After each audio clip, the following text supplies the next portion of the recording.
Good morning, good morning. Good morning, everybody. Good morning. As you're starting to come in, I'm gonna let a couple seconds go by so that way your audio is connected and you know that you're actually in the meeting. So I just want to welcome everybody this morning. And just to make sure that you can hear me and see me, if you don't mind putting in the chat where you're from, so that way, if you have questions, you can use the chat. So we ask everybody to stay muted because there's a lot of content that's going to be shared today, and you really want to have your pen and paper ready to take some notes. So we just really was just that really appreciate that. But if you don't mind putting in there, oh, we already got some people putting in from Denver, Colorado. Welcome, Arlington, Virginia. Hey, that's right down the street from me. Hey, we have Southern Delaware. Welcome, welcome. Chicago's in the house. Welcome, welcome. So everybody's starting to come in, put where they're coming from. We normally have some folks from the East Coast to the West Coast. So we got Cincinnati, Northern Kentucky, all the way from Seattle, Washington. Welcome. Hey, Arlington Heights, Illinois is here. Orlando, Florida. Ooh, it's a lot warmer down there than where I'm at. But hey, welcome. Good morning. Washington, D.C. Houston, Texas is here. Welcome. Hey, Nick, it's good to see you there. As people start to come in, it's like, oh, I get to ask the question? Yes, you do, because this is live. So as we do this live meeting, some of y'all probably thinking, hey, I normally come to these property tours. Yeah, we got a treat for you today. It's really good. So you really want to make sure that you actually are focused today because you may hear something. You're like, I want them to repeat. We probably can't repeat that, but make sure you get ready so you can take your notes as we kind of go through. So we have some other folks coming in from Southwest Georgia, and we got California. Hey, I'm glad hope everything's good in California. Hey, Deborah, good to see you there. As more people start to put in, as you can see on the flyer, we have a special guest today. Now, I'm not going to talk about it, even though I want to. Scott's going to do that. But again, welcome from everybody who's coming in. We're going to keep this to an hour. Charlotte, North Carolina is showing up. Hey, I like that. So if we have North Carolina, do we have anybody from South Carolina? We normally have that comes in too. So hey, welcome. Oh, another Charlotte, North Carolina. Welcome, welcome, welcome. So if you don't mind, I know right now the information is going to be so awesome today. Do this right now before you forget. Let the person who invited you to this meeting just go automatically tell them thank you.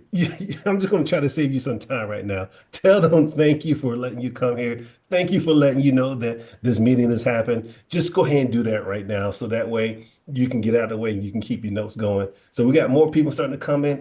If you don't mind putting in the chat where you're from, that would be really awesome because we love to know where people are coming from all over the United States. At the same time, you get to exercise to ask questions and you know how to use that. So we got more people coming in. So welcome. We're going to keep this to an hour and we're going to, oh, we got Delaware coming in. Well, thank you for the, see, you're already saying thank you. Thank you for doing that. We love participation when it comes to this because you came here for a reason. Let's maximize that reason why you're here. And that's to hear a lot of good information. Now, we do ask one thing as you're in this meeting, please don't solicit any of your services you may have. That kind of disrupt, that's not really kosher. We love to like to really concentrate and focus on the person who is speaking today. Why? They took time out of their day to do this. And we are so appreciative. We want to show that and respect that this time that we have with them as he's starting to share. So Scott, I know we got like a couple more minutes because we got people from Florida coming in. You know what? I knew New York was going to show up. Hey, what are we talking about? How you doing? How you doing, Tamara? So we got New York here. Hey, then we also got South Jamaica, New York. So we're gonna make sure you understand that, there's different parts of New York that's showing up. And then we got Miami, Florida, because this is awesome. So Scott, we got people from all over the place. I want to turn over to you because I know you really want to introduce our speaker. I'm so excited. As you can see, I'm trying to calm myself down. But that allows me to get my pen and paper so I can start to take some notes. So Scott, I'm gonna turn over to you, my friend. Well, Keith, thank you very much. Can you hear me okay? Yes, I can hear you. Good morning. Good morning, everybody out there. It is Saturday, January 18th. This year has already started off just awesome. It's been an amazing kickoff to the 2025 year. I know everybody that's on today or anybody that sees this after we uh, do this property tour or this actual sharing with one of our top instructors from our community. You guys have already got your goals for 2025. Maybe you might want to revamp those goals after you spend an hour with us. Goal setting is so important in life, both personal and business. So I'm sure everybody's already working on those goals for 2025. Maybe you've already knocked out a couple of those goals, but Guys, today we do have an amazing hour of content and information. And this individual has got a plethora of information. And we're just so honored and privileged that Chris was able to jump on with us today for an hour. And I don't want to obviously take any of the hooray away from Keith. I'm going to let him introduce himself. Excuse me, Chris. I'm going to let him introduce himself and tell a little bit about his story, how he got into real estate investing, why he got into real estate investing, and why is he a part of this community. I mean, not only is he an instructor because of his years of experience, but also he's part of the community too, which I love. So without further ado, I'd love to bring Chris out. Chris, can you jump on? Yeah, thanks, Scott. I really appreciate the time, and Keith, I appreciate everything. Um, it's good to see so many names that I recognize and know. So I see some of you at nationals, some of you I see you in your local markets when I go, and it is good to be part of a community. That's important. I do want to say right away, you got to address the elephant in the room, right? So, I am not a computer savvy person, and for some of you, that gives you hope because if I can do this without being really savvy with technology, then anybody can do this job, this endeavor, this investment strategy. But because of that, I am without a computer today. So I'm on my phone and I don't know how to function very well with this. So if I'm slow to respond or slow to do things, that's the challenge. And I'm looking for Scott and Keith and LaShawn and everybody else to keep me where I need to be in this. Also, if you have any questions at all, I am not a lecturer. I like to have interaction. When somebody says to you, hold all your questions to the end, you're usually listening to a presentation. Usually it's a sales presentation. So that's not why I'm here. So if I say something, you have a question, feel free to jump in with your question. I'm going to rely on Keith to kind of monitor those and let me know if I don't see something, just break in at an appropriate time and I can deal with that. So, Scott wanted me to tell a little bit about myself to those of you who don't know who I am. And this is the first time you've ever seen me. I am a former school teacher. I haven't taught school in many years, but I started out as a school teacher. Um, my parents were involved in real estate, or at least my mother was. She was the entrepreneur. My dad was a calculus professor, and that's kind of what he did. And my mother was a grade school teacher, and she was an entrepreneur, and she started doing real estate. So I grew up around real estate. I remember when I was a small child, doing some painting of insides of closets and things where it really wasn't all that important. And I remember riding my tricycle around on the subfloors of houses that we were working in.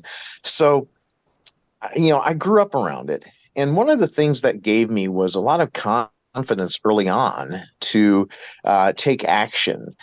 And I realized that when I travel around and when I teach and when I talk to people in the Renatus community, that they don't necessarily have that experience. And so my job is to communicate in a way that they can gain the confidence to move forward with their dream. You're all here because you have an idea that this can help you move ahead in some direction. It's rarely about money. It's about moving into a new lifestyle or into a new situation. And so I want to be somebody who can communicate in a way that allows people to say, yeah, I can do that. I also think that as all of the Renatus instructors are compared, everybody else is taller and better looking than me, and people can point to me and say, yeah, if that guy can do it, I can do it. So, so I think that's why they keep me around. Um, one of the things I teach three classes. I actually teach four classes, and the classes are about finding leads and on how to make offers creative in a way that you don't need to go to the bank, and on how to stay out of trouble, either financially or even physically, how to prevent um, bad things from happening to you in the real estate transactions. So those are the classes I teach. And today, they've asked me to talk a lot more about how to make offers that don't necessarily involve the bank.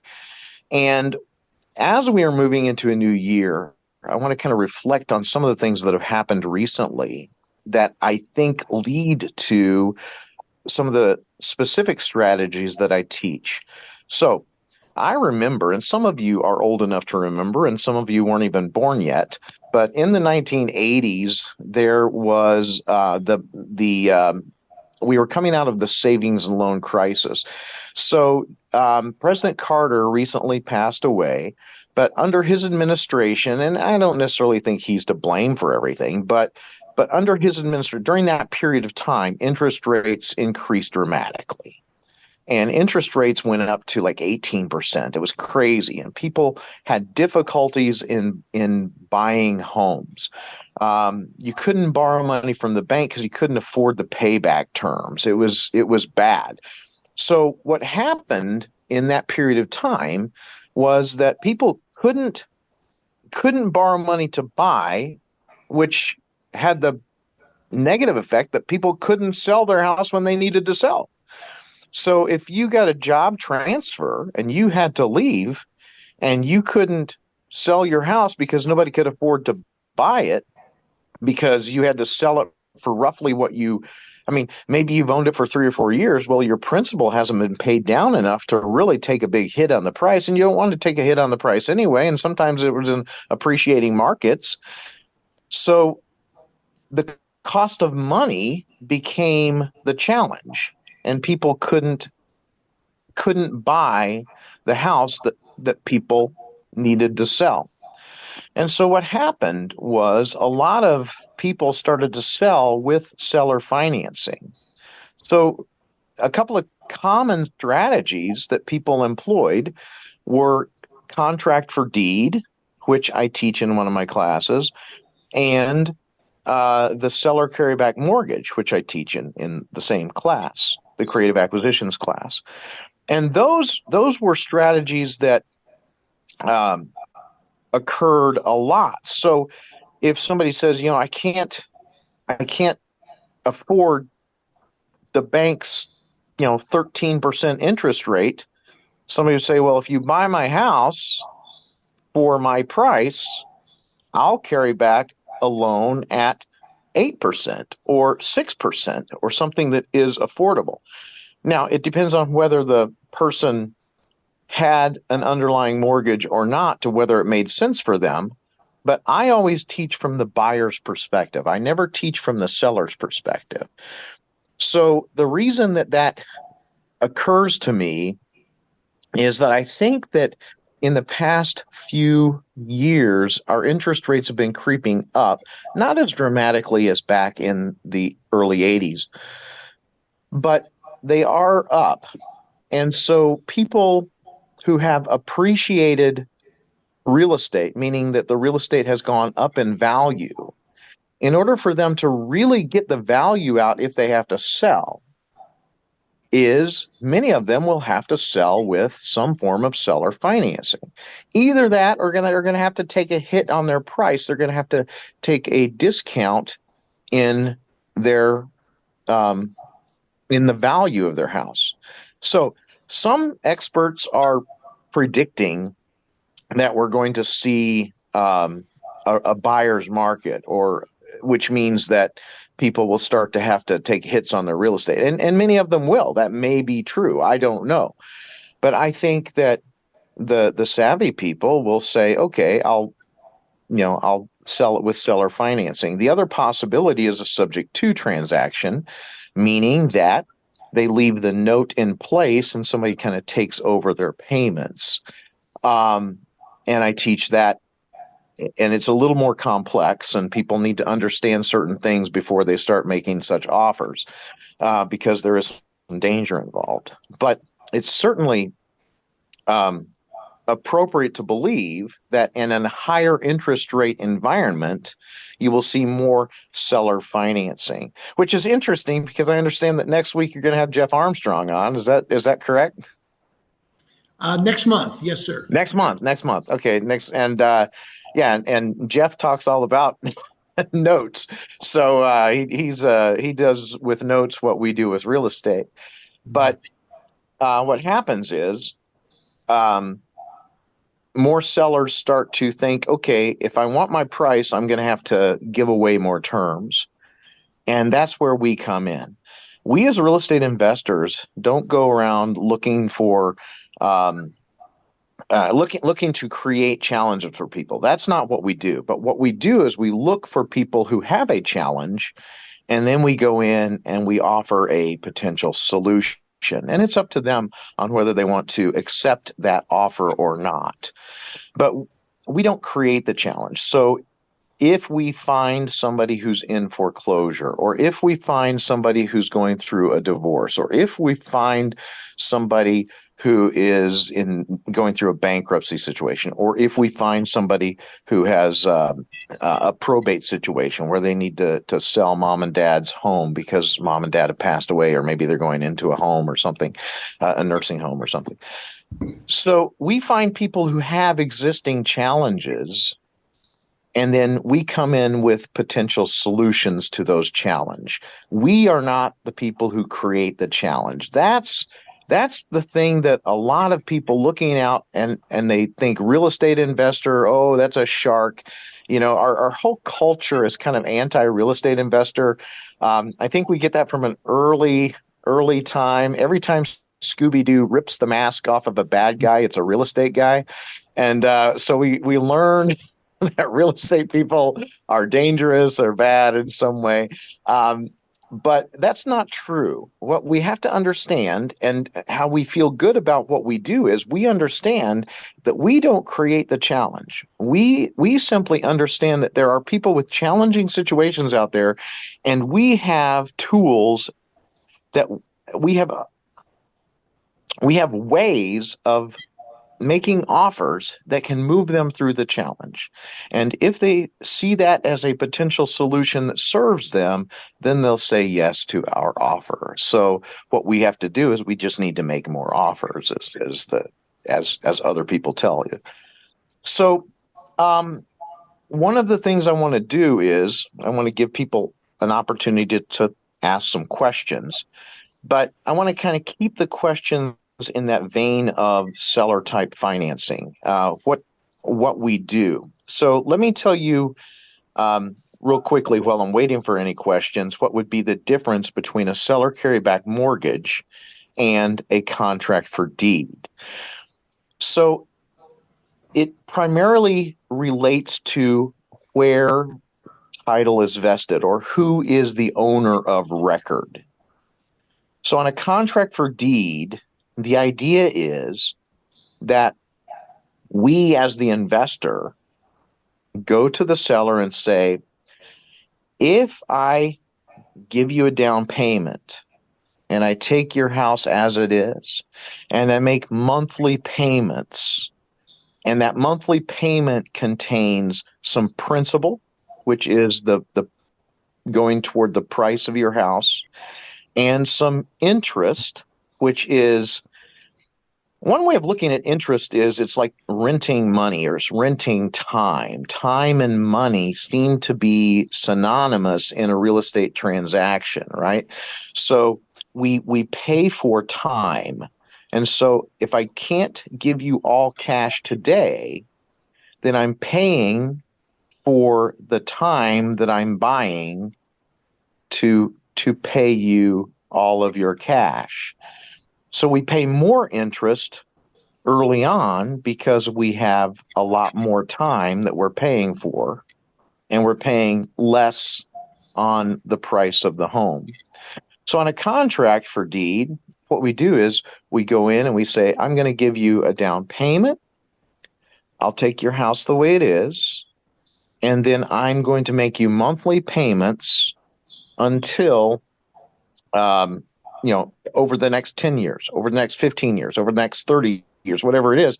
And when I pay that last payment, you owe me a deed to the property.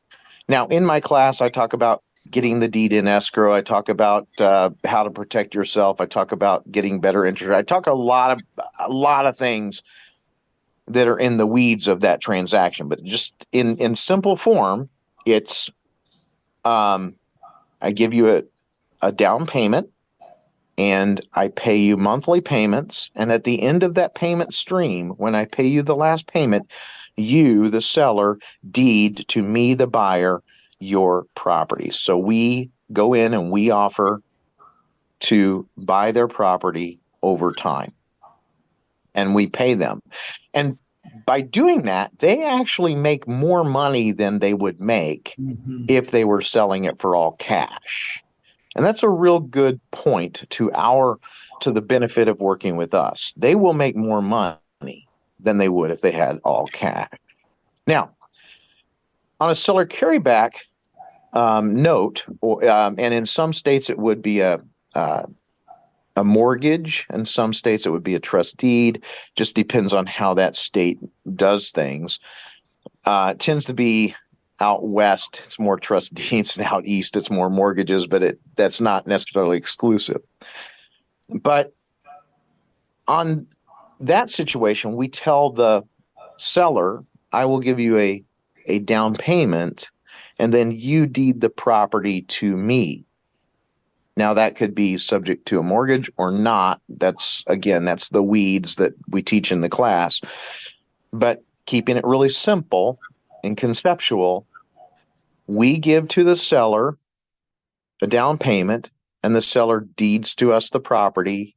And then the balance of what we owe the seller, we pay over time. The seller carries back a security instrument, and a security instrument. In some states, that's called a mortgage. In some states, that's called a trust deed. And so that security instrument doesn't allow us to resell the house. It doesn't allow us it clouds the title until we make our monthly payments and we pay off that note. So on a seller carryback mortgage or seller carryback note, we give them a down payment. They deed to us their property. They take back a mortgage or a note. And we make monthly payments. Those payments are usually principal and interest. Sometimes they're interest only. Sometimes they're very little interest. It just depends on what we need in our negotiation. And we talk more about that in the class. But we make monthly payments. When we pay our last payment, then they give us a release of that security instrument, or they release their interest in that property. And so when we talk to the seller, we have to demonstrate the value to the seller. What's the benefit? Well, the benefit to the contract for deed is the property is still in your name. If I don't make payments, then, depending on the state law, it's easier for you to take back your interest in the property and get me out of the picture. If you deed the property to me, then if I do something bad, or if I have a tenant who slips and falls, the tenant will sue the owner of the property, but they never sue the bank. The seller with the seller carryback situation is like a bank. They're acting in that capacity. Therefore, they're not going to get sued because they're not the owner of the property. So that's a real benefit to the sellers in that situation. So those are the things that make sense. And by the way, I see the questions popping up. Keith, if you could just grab some of those and interpret those for me, because I can't read that fast. I'm trying to talk. I'm looking at my notes and stuff. But those are the things. And if you have some questions related to that, I would love to take on those questions. But I do believe that as interest rates have gone up, we will see more seller financing. and there will be more notes, more promissory notes. And in the real estate business, we call that paper. So there will be more paper created in the next few years. And then as interest rates go down, that paper will be sold, or people will pay it off early, or new deals will be considered and transacted. And there's a lot of power in paper as well. So that's kind of what I want to talk about today. Any questions about that while I'm at this pause? Well, Chris, first of all, thank you for that content that you was actually sharing. So I'm actually going to make sure to remind the folks that are on today is that if you have a question, go ahead and put it in the chat. But one of the things that Chris was talking about was the we look for people that has challenges, and then in my mind, as I heard that, we don't create the challenge, right? So as you try to help somebody solve their challenge, right? And then what I understand is that we get rewarded based on how many situations that we solve. So that kind of helped me reframe what a real estate investor should do, right? Help solve problems. And so I appreciate you kind of sharing that. But a question did come up was, how do you get people to trust you doing these types of deals of, the different two that you talked about, seller finances and contract for deed? Yeah, great question. Number one answer is be trustworthy. So if you act like a shark, people will think you're a shark. One of the, I don't know how complicated to get with this answer. When people talk about subject to investing, and I know I didn't talk about subject to, but it's part of my classes. I do talk about it in the class. But let me say this. There is a strategy in which the seller must trust the buyer. Pretty much all seller financing, the seller has to trust the buyer. But in certain strategies, there is more trust that's asked by the buyer. We ask for more trust. The way that some people teach subject to investing, they teach it in a way that the buyer and the seller need to work together to be tricky and trick the bank. I don't teach it that way. What they're doing is not illegal. I don't think it achieves what they believe it achieves, and I talk more at length about that. But in the end, what I want to say is this. When we come in and we start teaching people how to be tricky, we can often appear tricky. And it's hard to trust somebody who appears tricky. If you come in and you say, I'm here to solve all of your needs, and I'm here to I'm Superman, and I'm gonna do all of this stuff. We just need to do it this way, and we take them by the hand and we do all these things. That can seem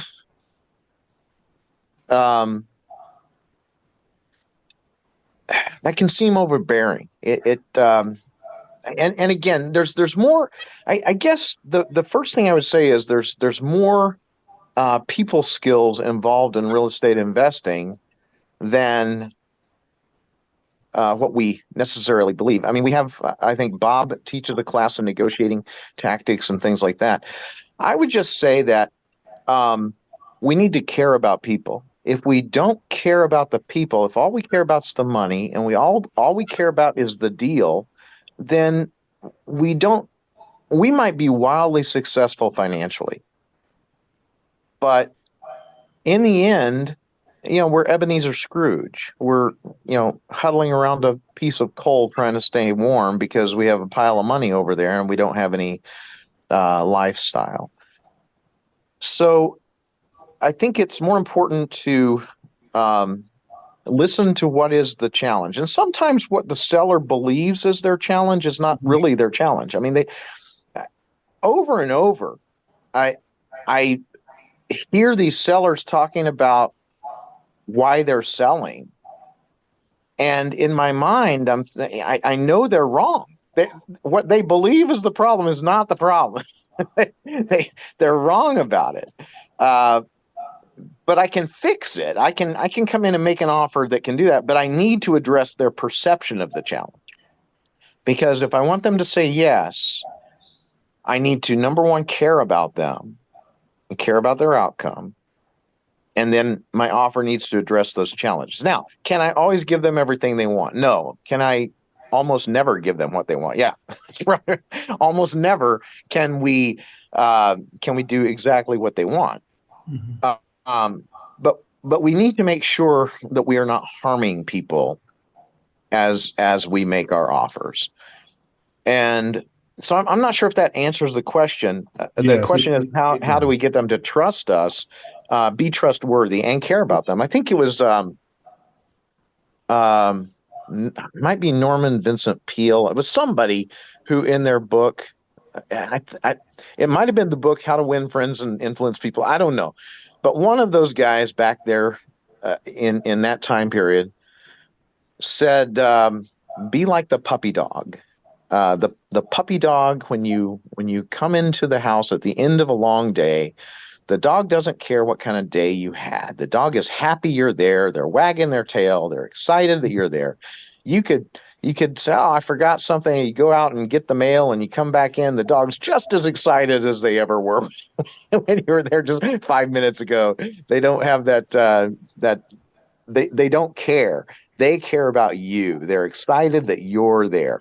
If we are like the puppy dog, and we are happy that we can help other people, and we're excited to be doing what we're doing, then people will trust us because we are more trustworthy. If we don't care about the people and all we care about the money, they shouldn't trust us. Yeah, I I hope that appreciate it. answers the question. Yeah. And if I could add to that, Chris, most people can see through that as well. Yeah.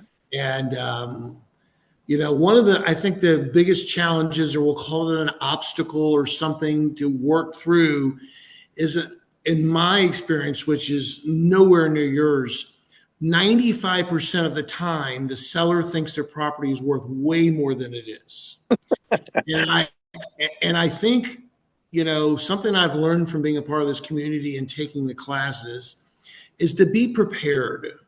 Really know, even if the number is higher than what you want to, know what the property is worth. Know that other properties are being sold after they've been rehabbed at these prices. And I give you an example.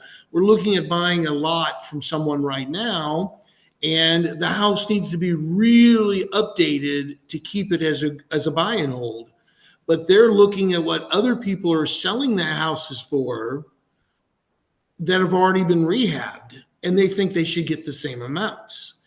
And if you come in with the numbers, and a lot of times I've in the past been able to buy properties for what they're really worth by explaining to them that we're going to have to redo the electrical, we're going to have to redo the plumbing, we're going to have to, and these all and show numbers to them and show what other things are being sold for. I think that's it. And the other part of this is when you get to talk about contract for deed, seller carryback, or even subject to, is what's in it for them. Like, focus on that. Like, what are the other wins that they're going to get? What are the other pros if they do carry it back? We've talked about from a tax implication. I know we've only got a short period today with each other, and our classes really get into that. But tax implications, a lot of times, they don't even realize those, right, Chris? They don't Right. realize if they go ahead and they sell it to you and they take $200,000 worth of equity today, that they don't get that 200,000 ultimately in their pocket. They're going to give a lot of that up. And so I'm sorry to jump in on that, because I find that's the biggest thing. And if you come across to somebody that you really like, you inside you don't just say you care, like you really do care to solve the problem where it benefits them. I think you mentioned Bob Snyder's negotiation class, one of my favorite classes. And he talks about it's not a win-win situation unless each party wins. And then it's a good deal, right? Yeah, we do have some good questions coming through, Chris. If we could jump on a couple of those. Sure.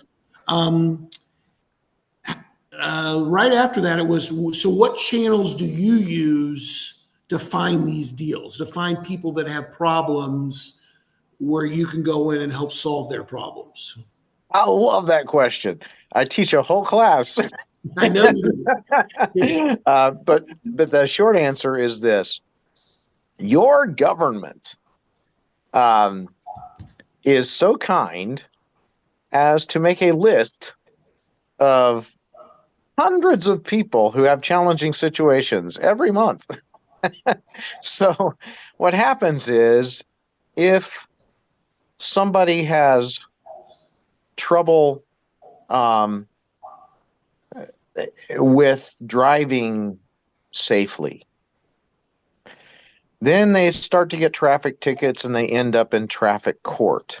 Well, if I were an insurance salesperson who wanted to sell high-priced insurance to people who have difficulty driving safely, what I would do is I would go to traffic court and pull down that list of names of people who have gotten tickets, and then I would find those people and I would sell them insurance, because maybe they'd lose the insurance they already have, whatever it is, right? If I want to find people who have difficulty getting along with their spouse, well, you look in divorce court and see who's filed for divorce in divorce court. If I want to find people having trouble making mortgage payments, I look in foreclosure court. If I want to find people who have a home left over after their loved one has passed away, I might look in probate court. If I want to find people who are having trouble making ends meet, I might look in bankruptcy court, which is federal courts, not your local court.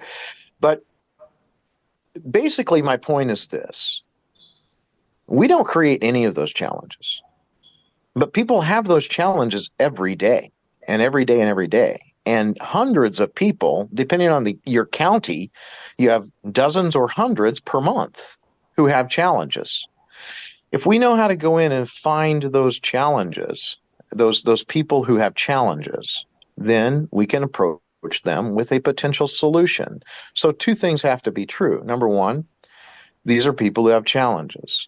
Number two, they need to own real estate. If they own real estate and they have a challenge, we have tools that can help them. So my Deal of the Decade class teaches people how to go in and find people who have challenges and find them regularly. So when our CEO, when Bob, our CEO, saw me teach that class, he said, "Wow, you could find the Deal of the Decade every month." And so that's why that class exists. It used to be called something else, but what we do is we look for people who have challenging situations. Will most people respond to us and say yes? No, most people won't. That's why we need to have a systematic approach on how to locate those people who have challenging situations. Did I create the situation that's causing the couple to want to divorce? No, I didn't create that. Did I create the situation that caused them to not be able to make their monthly payments and have to go into foreclosure? No, I didn't cause that. I didn't cause any of those situations. What I can do is maybe provide a way out. And that's what we do. So I hope that answers the question.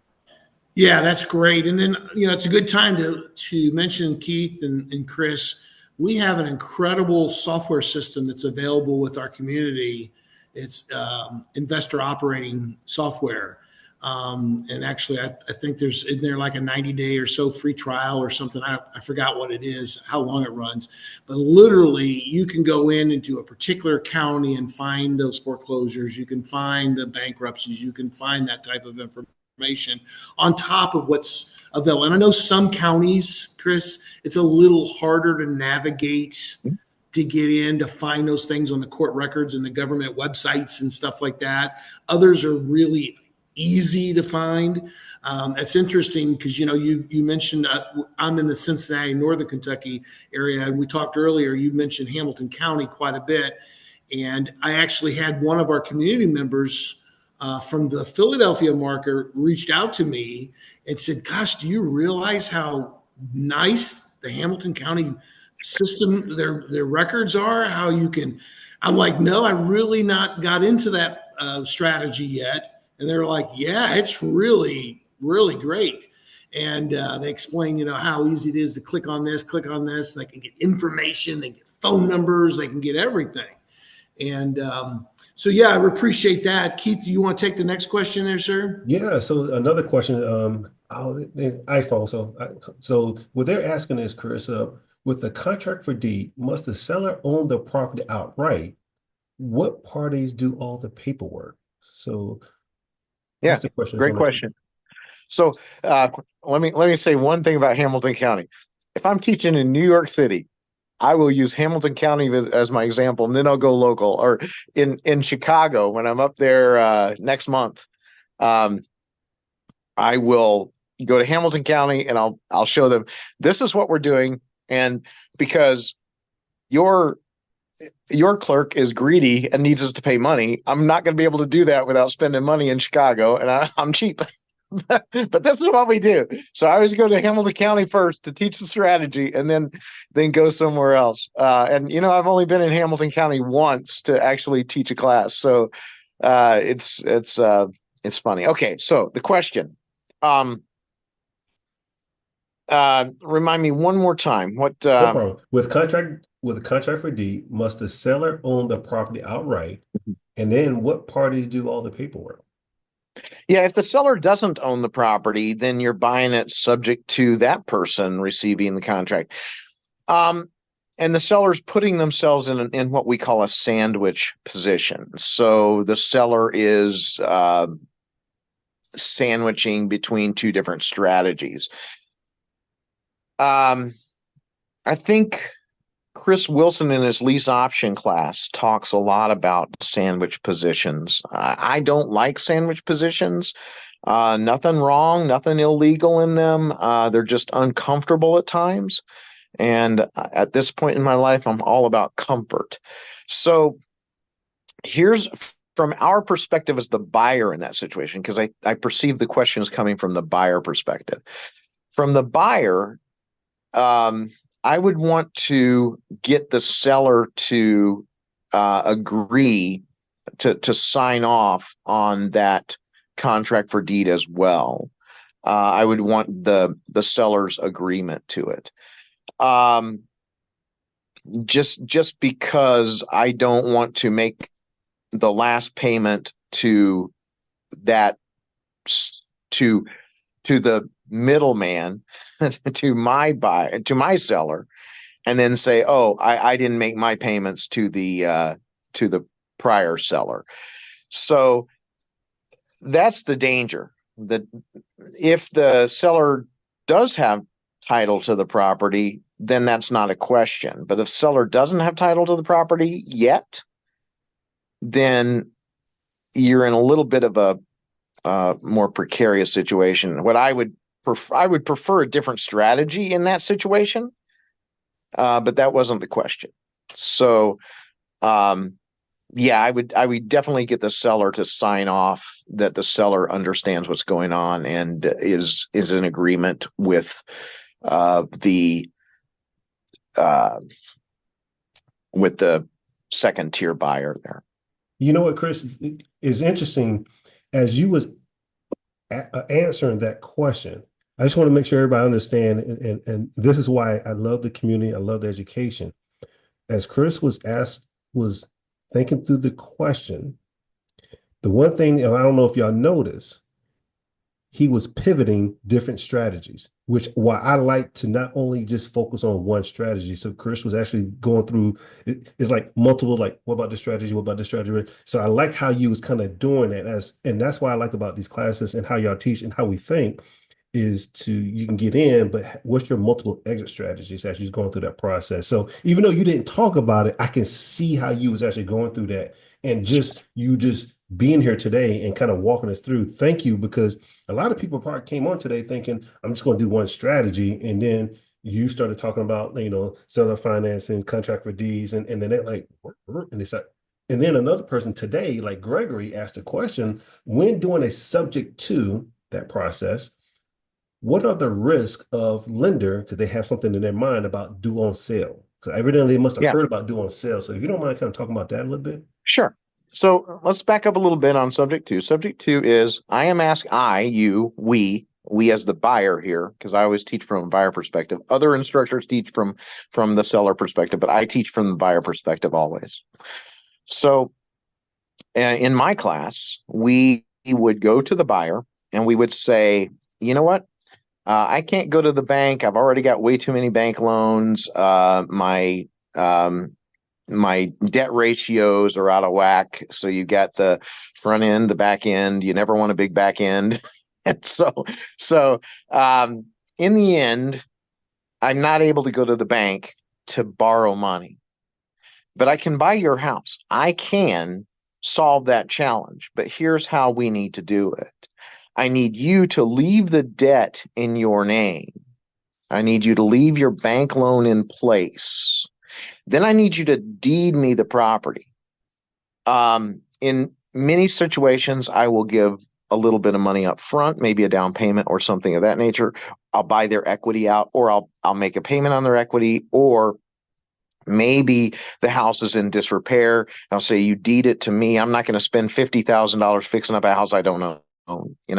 So they deed the property to us and leave the bank loan in their name. So that's the genesis of the question. So the person asking the question understands that situation. So I wanted to bring everybody into the same understanding. Now, the risk is that in the bank mortgage or the bank trust deed, in the bank security document that the seller signed, the bank has the right to foreclose if the seller sells the property. If they transfer the property out of the seller's name, then the bank has the right to call the note. It's called a due on sale clause, due on sale or transfer. And so the bank has the right to call that note. Now, Steve Nomura in Chicago, who's done a couple hundred subject to deals, he doesn't worry at all about the bank because he understands that the bank has more challenging situations than a performing mortgage. So if we keep making the bank payments, the bank might huff and puff, but they will rarely blow the house down. My challenge, and I've talked to Steve about this, and I've done many subject to deals, but I like them in more of a short-term situation. So I will go in, I will buy it subject to, and within 2 or 3 years tops, I will refinance it and pull my equity out, or I'll sell it. Something to get that bank satisfied. Because my perception is that the more equity that the bank sees, the more likely they are to call the note due, because the more powerful position they are in. So you can have Steve's mindset say, you know what? I don't think the bank's going to do this. The FDIC does not like a bank who has repossessed property. The repossessions go against the bank's score, right? So, and that's overly complicated for this discussion. But in the end, banks don't like foreclosing on property, even if there's a lot of equity. But they also don't like not having enough information. So the bank is usually alerted if we do it correctly. The bank may never know that it happens. I don't teach to throw it in a trust and all that kind of stuff. I just want to make sure that the insurance is covered. So what we will do is we will name the seller and we the buyer as additionally insured so that the bank sees the seller still on the insurance.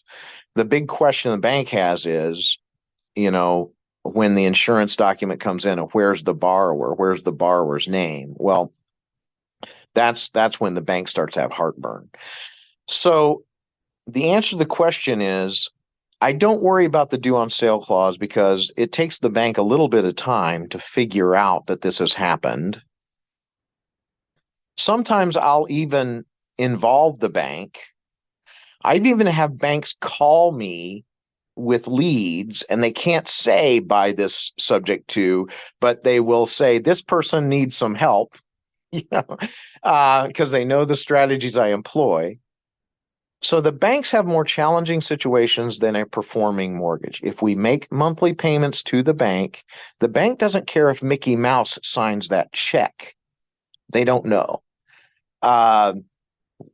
What will alert them is if the insurance is not in the seller's name or if there's a hiccup in the payment stream. And so the bank does not do a title search every year unless there's some reason to do it. So I'm comfortable buying subject to in a shorter term strategy. I know people who do this as their business model, as their primary business model, who are comfortable doing it in a long-term situation. Even if the bank calls the note due, you do have a little bit of time to maneuver to change the strategy. So I don't know if that answered the question, but the answer, I guess, is I'm comfortable. Many investors I know are comfortable. The more you do it, the more comfortable you will be. And the first time seems a little scary. Yep. So and you did, and I appreciate that, Chris, because there was a couple more questions in lieu of that, but then another one came in. I think will kind of help solve that. So a question came in. So can the seller and the buyer's name be on the insurance? Because the insurance could be a trigger. And I Yeah. think the answers that you gave was yes. Yeah. One will be insured, one will be additionally insured.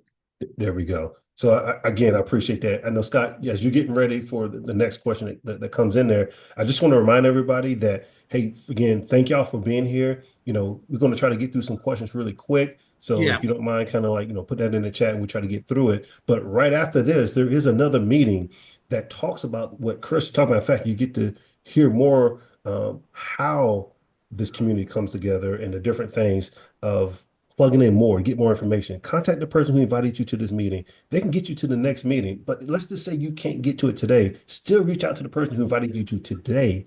Tell them thank you, right? Number one. Number two, to get more information, to really plug in, because we at the beginning of 2025 and what Chris is talking about, these creative ways, and I can hear by the questions and people are thinking through, okay, I don't have this, I don't have that, but I feel like I can talk to people. And then the very beginning, Chris talked about trust. And all these things that he's talking about is the trust factor with your character, but also what you know. So I'm going to believe that people here today are really good people. So now you just need the information, the knowledge to plug in to get your journey for real estate investing going for 2025. So again, hey Scott, I'm gonna go ahead and let you go ahead and get the next couple of questions there. Well, yeah, we do have several now. They're really popping in on us here, and we've got about 10 minutes or so. Let's see here. Let's go to the one that what Jason's asking: what deals should we walk away from? Bankruptcy? Question mark. Depressed counties? Question mark. Small towns? And I know that you love all those as opportunities, right? We look at them as opportunities because Yeah. I know in the past I bought a lot of great opportunities all the way down to completely fire gutted houses because the numbers really worked. But go ahead if you want to address that. Yeah. Short answer is if we're suspicious about their motivations, I wouldn't get involved. Um, if two spouses are really angry at each other and one spouse is agreeable to your situation, the other is not, that tends to be I want everybody to be happy. I want the seller to be happy. In my class, I used a green pen and a black pen, and I use the green pen to show the seller the benefits of the deal to the seller. And if they don't see the benefits to themselves, if they think that you are trying to take advantage of them, if they don't like you, if they're not, I I like the ones who say, I couldn't have done this without you. I want to be working together with the seller to solve the situation. I don't want it to be adversarial. So I don't know if that means it's a walk away, but it's certainly you might bring another team member in if there's some kind of bad blood. Gotcha. Deborah asked a pretty lengthy question. Deborah, I'm not sure we have enough time to go through all the numbers and all that. Trying to get the gist of the question. I don't know if you can see it as well, Chris. Just tell I me. can't. Yeah, yeah. So is it an analysis question? Yeah, just Yeah. if the seller is the beneficiary of a trust, mother dementia just moved to a care facility at $7,000 a month, expenses here in California. So that's the examples probably from California. Would like to put together an offer on the property with contract for deed to help avoid inheritance tax by delaying the final sale. Need to get creative to put this together. Example: 2 years down payment of mother's care charge, which would be 168,000. Then a monthly Yeah, let me payment. let me stop here because we got Yeah, limited time. yeah, that's what I thought. You're limiting me. But this is what I'll say. Anytime there's a lengthy analysis, I don't like to answer the question, but I will talk strategy. But here's what is true. Um, the seller and the buyer need to get together and they kind of need to make a grocery list of the things that need to be achieved. So for the buyer to be able to do the deal, there are certain things that have to be achieved. For the seller to be able to meet their needs, there have to be certain things achieved, or at least the seller perceives they do. And then these are points at which we discuss. Okay, so if I'm not able to give you your price, but if I'm able to give you interest in these payments and the interest along with the principal totals to be more than your price, does that work? So there are things that we can do to solve challenges that are not super apparent unless we have that underlying understanding that comes with thinking through it multiple times, taking the classes, repeating the classes. I mentioned Steve Nomura, who's one of my favorite students because Steve didn't speak the language very well when he came to the United States, and he started learning his language by listening to the classes over and over again. So um, there and now he is very proficient with these strategies, so it's kind of a two benefits there. My point with that is the more you take the information, I'll tell you about one other student. I have a student in California who was in one of my live presentations, and she had this deal going through her head, and she knew the situations, and then we were just going the um, through the example, and she said, "That's it. That's what I need to do. That's what will solve this challenge." And so again, just going through the information over and over, we find the challenge, but I also find too that if I'm reading a book, so I'm a person of faith, I'll read my Bible. Sometimes I find myself in a challenging situation, and as I'm reading, there it is. That's the thing. So staying involved with your classes, staying involved with your with a community of like-minded people who talk about real estate, talk about solutions, that I think that's the key. So when somebody shoots me a question with there's this down payment, this amount of money, this is the mortgage and all that, unless I'm in that local market, I don't know if it's a good deal or not. I really don't. And so I can't really comment on specific information on any given market. I can tell them if they're thinking right about the strategy or not, and that's the key. No, I appreciate that. And as some more question, this is the last question before we can start wrap up. And I know Scott has some things. Um, I know Yeah, we you'll are just have taught to to have me build on a again, huh? yeah. I know we talked about building a team, but here's the last question. Do you use a lawyer through this process as you do the creative acquisition? I think that was one of the gist of the questions somebody was kind of asking. Yeah, sometimes I would always do a lawyer the first or second time, and then you might pirate the paperwork. But um, in in the grand scheme of things, some states rely more on title companies. California, for example, almost never uses attorneys. Um, my state tends to use attorneys much more often. If we consider the value of an attorney and the value of a realtor, we tend to pay the realtor more and we tend to resent the attorney fee more. So I don't understand that, but that's what happens.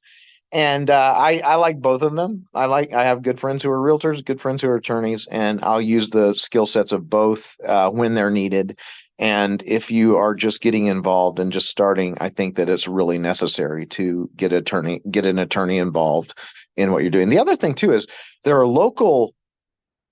there are state and local laws that may affect some strategies, and so I wouldn't necessarily know that about your local.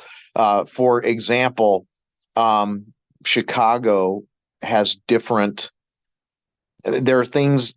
There are things that apply to strategies differently in Chicago than East Central Illinois, where I am, and it's in the same state. So your attorney would know that. Awesome, awesome. Thank you, Chris. We getting close. I know there's probably some more questions that want to come in, but we just want to say thank you, Chris. Thank you for taking your time to be with us. And I know Scott has a couple of things he want to say, but as we're about to wrap up and we got just a couple minutes left, there's probably some things that you were thinking about as you was explaining some things. And a lot of people here really looking at 2025 like they're really happy because, this is the year, right? And a creatively a way of doing it. Um, what's some of the things that you want to, provide to us as the encouragement to take action because none of this happens until you do something. And so, Right. well, as you hold into that, Scott, if you want to say something, then we'd be really good. Okay, so so if you don't mind, Chris, like really kind of like help us because there's people today who are actually thinking about getting started. There's some people here who have, and there's some people who want to really take the game to the next level, and they need to think of a creative way to do it. So if you don't mind kind of sharing this as we get ready to part from this awesome meeting. Yeah, I'll just real quick because I know Scott wants to end, but I started with the idea that in the late 70s, early 80s, interest rates were high and people were having difficulty with selling. I think that we're in a situation now. It's not exactly the same, but um, there are similar mindsets out there. And so I think that now we are in a situation where we can help people um, in a way that when interest rates were low, we weren't necessarily able to as much. So I think now is a really good time if you're thinking about getting started. Now is a really good time because of what's happened in financial markets right now. Also, people are looking for places to invest their money. And they may or may not like the stock market as an option because it's so high right now. So we can offer solutions to that. So there's a lot of things that I am excited about. And when the news is getting uh, starting to say there might be a dip in the real estate market or something like that, when the news is bad, we come in like the knights in armor that we are. Awesome, awesome. Thank you. Oh, Scott, you're muted. How about now? Okay. Yeah. Well, yes, Chris and Keith, we are wrapping up for the day. This has been a fantastic hour. I don't know if you heard Keith what Chris said, you're just going to have me out again. And we will take him up on that. And we appreciate that offer. Guys, for everybody on today, we love doing these. We love sharing our community and just, sharing tidbits of information, encouragement, inspiration, sharing stories a lot of times. Chris's background as a school teacher, he shared early on with us that he still loves to teach. That's why he does what he does. I mean, he loves to share, and he loves to help people, and he loves to pay it forward. And, for folks that are on today and you're trying to decide, is this a community you want to be a part of? Is this, this education platform the real deal? And I'm here to tell you that, when I first started with our community almost 10 years ago, I had never done my own real estate deal before. And, it's been amazing. I wouldn't be where I'm at today without it. And, but again, remember, right after this, if you guys want to send a text to whoever invited you, they can get you set up, get you that different link. And if you can't make it today, we have other events throughout the week that you can plug into. But I want to, again, thanks to Chris. We'll be back next Saturday as well with another property tour. This time will be, I believe we are in Salt Lake City. Salt Lake City. Yeah, we'll be in Utah featuring one of our investors there. So for now, Chris, thank you again. Everybody have a blessed weekend. Be safe. And let's make 2025 the year, okay? Both personally, faith, business, health. Let's just make this a great year, and we'll see everybody on the next property tour next Saturday. All right, awesome. Thank you, everybody. Thank you.